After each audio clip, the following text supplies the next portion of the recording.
दोस्तों, capital inside के साथ राना उस्मान और इशफाक मुगल आपके साथ मौजूद हैं। आज के प्रोग्राम में जैसे कि इस वक्त जो सूरत चल रही है पाक भारत कशीदगी की, उस हवाले से बात करेंगे। एक तरफ ये कहा जा रहा है कि DGMO जो है उनकी जो मीटिंग्स हुई है उसमें ये कहा गया है कि अमन की हालत में फौजों को वापस ले जाया जाएगा, लेकिन दूसरी जानब जो मुख्तलिफ ममालिक से जिसमें US है, इसराइल है, दीगर जो है ममालिक हैं, उनकी जानिब से भारत को असले की बड़ी खेप जो है वो पहुंच रही हैं। इसके अलावा न सिर्फ उनके एयरपोर्ट पर पहुंच रही हैं, इसके अलावा बंदरगाह पर भी असले की बड़ी खेपें जो हैं वो पहुंचने की इतला सामने आ रही हैं। इशफाक साहब, जैसे कि आपका भी कश्मीर से ताल्लुक है, हालिया जंग को आपने लाइव भी देखा, जो सूरत बनी, तो आपको क्या लगता है कि एक तरफ DGMOs की जो बातें हैं वो जब सामने आती हैं उसमें ये कहा जाता है कि अमन की हालत में फौजों को वापस भेजा जा रहा है, इसके साथ साथ ये भी कहा जाता है कि अब हालात बेहतर हो रहे हैं और बहुत अच्छी कोई जो न्यूज़, लेकिन एक तरफ हम भारतीय मीडिया को देखते हैं, दूसरी तरफ ये देखते हैं कि असले की जो खेप्स हैं वो भारत खरीद रहा है, पहुंच रही हैं। ये किस चीज़ के लिए भारत तैयार हो रहा है?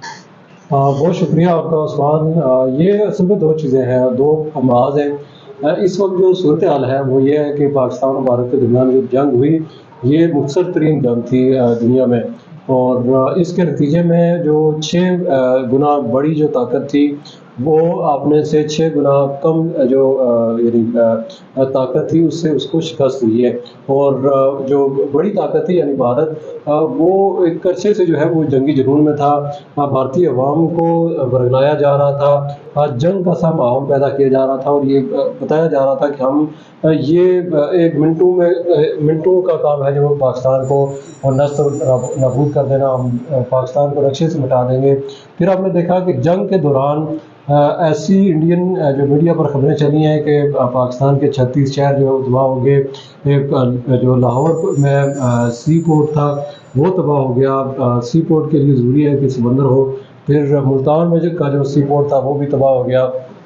तो ये भारतीय अवाम को ज़ाहिर जब ये हकीकत खुली कि पाकिस्तान तो उसी तरह है, पाकिस्तान को तो कोई मसला नहीं हुआ, पाकिस्तान के सारे तैयारे की बात करें तो तैयारे भी उसी तरह हैं और बाकी भी मामला उसी तरह है। जबकि दूसरी तरफ जो है वो इंडियन जो नुकसानात की बात करें तो 6 तैयारे जो है वो इंडिया के वो मार गिराए गए। इसके अलावा जो उनके जो दिफाई निज़ाम था, उनका फ़िज़ाई दिफाई निज़ाम, हाँ, तो वो भी तबाह कर दिया गया।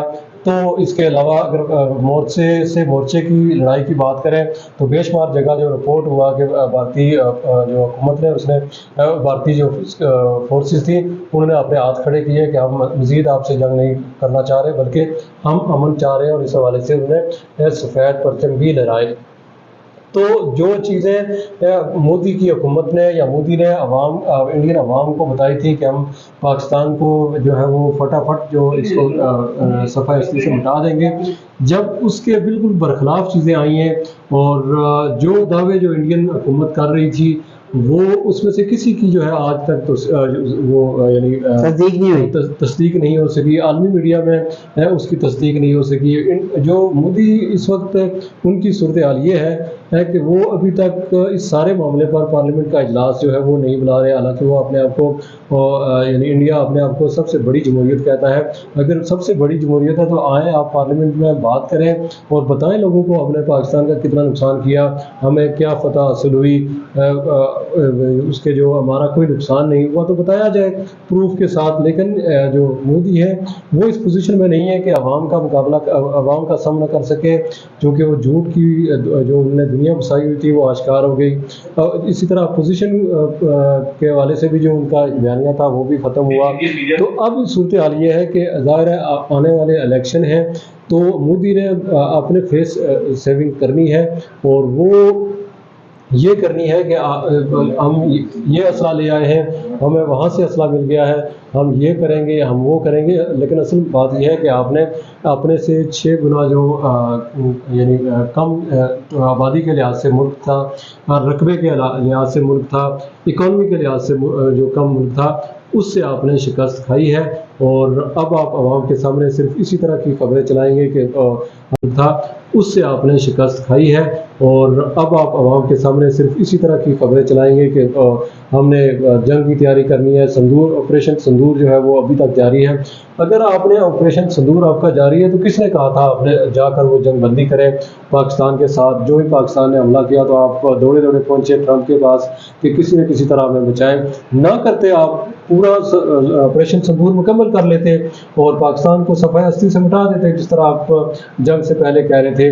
तो असल में जो सूरत हाल है वो ये है कि जो दोनों मुल्कों की फौजें हैं वो ये ट्राई कर रही है, भारतीय जो फोर्सेज है उनकी भी ख्वाहिश है कि जंग जो है ना हो। जिस तरह जब जंग के बाद DGMO जो इंडिया के थे उनसे सवाल जो किया गया तो उन्होंने कहा कि भगवान करे कि आइंदा ये इस तरह की जंग ना हो।